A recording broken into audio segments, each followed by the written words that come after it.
I'm back in the shop today working on the TE27, and I've done quite a bit of work since the first episode. I've done a lot of rust removal, I've pulled the engine out of the car, the subframe out of the car, and I've assessed sort of how much rust has really gotten into this chassis. I began removing as much of the surface rust as I could, and now I'm getting to the point where I can start a little bit of the fabrication on the front end of the car.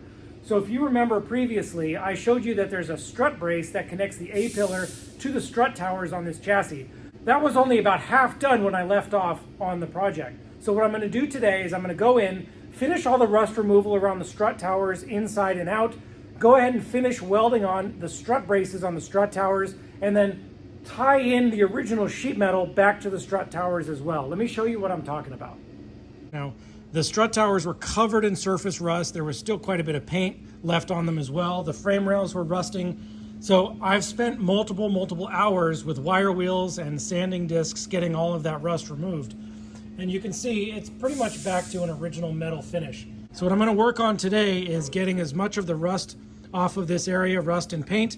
I'm going to get these strut tower braces welded in, and then I'm going to start doing some sheet metal work to graft this strut brace here into the original sheet metal of the body of the car. Once we get those strut reinforcements all situated, I'm going to come down to the frame rail where it meets the firewall. I'm going to start stripping off all of this extra paint.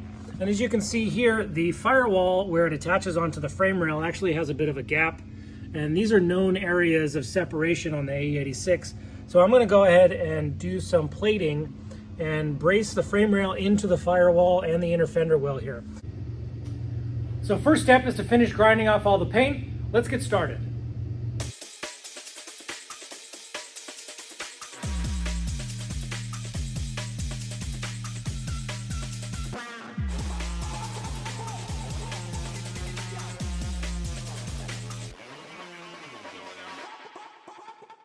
I spent the last couple of hours just sanding paint off of the firewall and the strut towers, just identifying if there were any real rust issues. So I was able to get all of that done. And I actually already made the little braces for the frame rails. They just need to be welded on. So originally when I came up with this concept, I was going to reuse these sort of corner braces that are here, and I'll show you a closer look.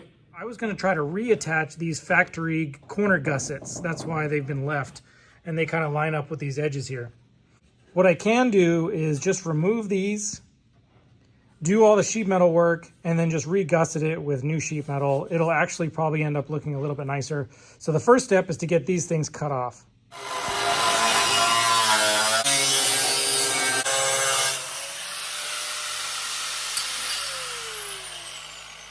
And then we're going to do the same thing on the other side as well. So let's go ahead and template something out. We'll just sort of start with some paper and see where it takes us.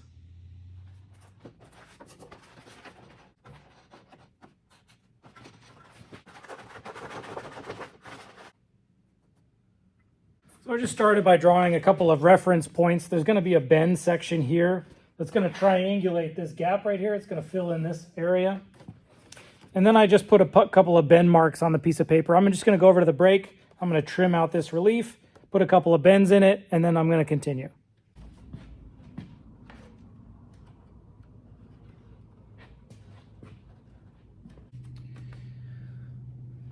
Now let's see if we can go make this out of metal. So now with the strut tower all cleaned up and I have my steel top brace cut and bent, I'm going to go ahead and tack the strut tower on, and then I'm going to tack that top brace together so you can see how it fits.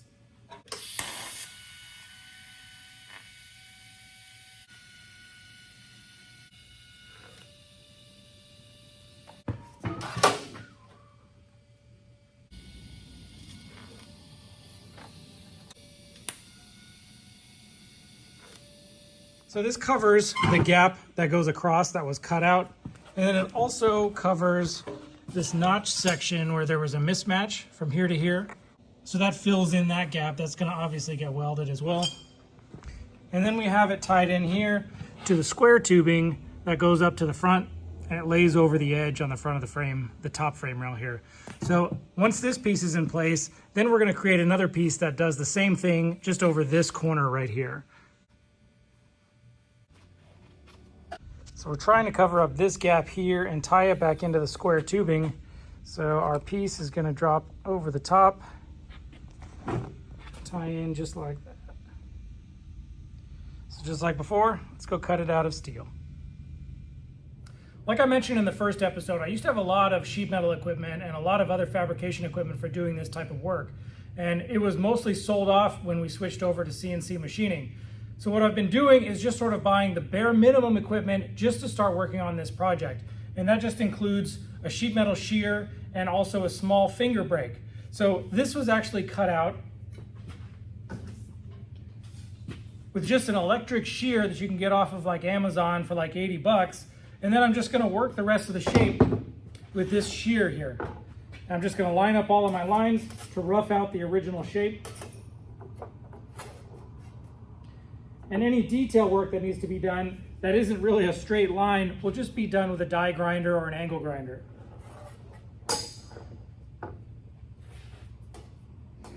After we're happy with the fitment of the outline of the part, then we can go ahead and bend our piece of sheet metal, and hopefully it fits as good as the piece of paper.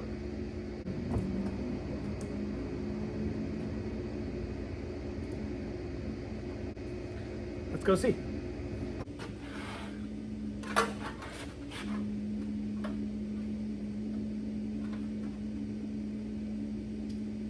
Pretty close. I think I just gotta unbend a little bit right here. I might need to put a second bend across the top just to get this to lay flat. Let's see what that looks like. All right. So let's get this cleaned up a little bit more and then we'll tack this together. We're not gonna fully weld this right now because I do wanna get back into all of these areas and spray some anti-rust type primer before I do all the final welding and put this whole thing together. But in the meantime, I'm just gonna sort of tack these in place just to get an idea of how everything is gonna fit. Then I can mimic it on the other side, finish all the other fabrication, and those tacks are easy to remove to disassemble later.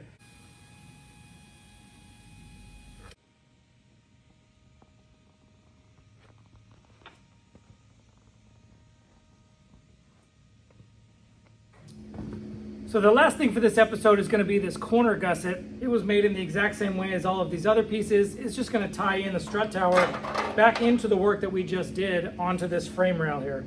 So let's just get that tacked in and then we'll call it a night.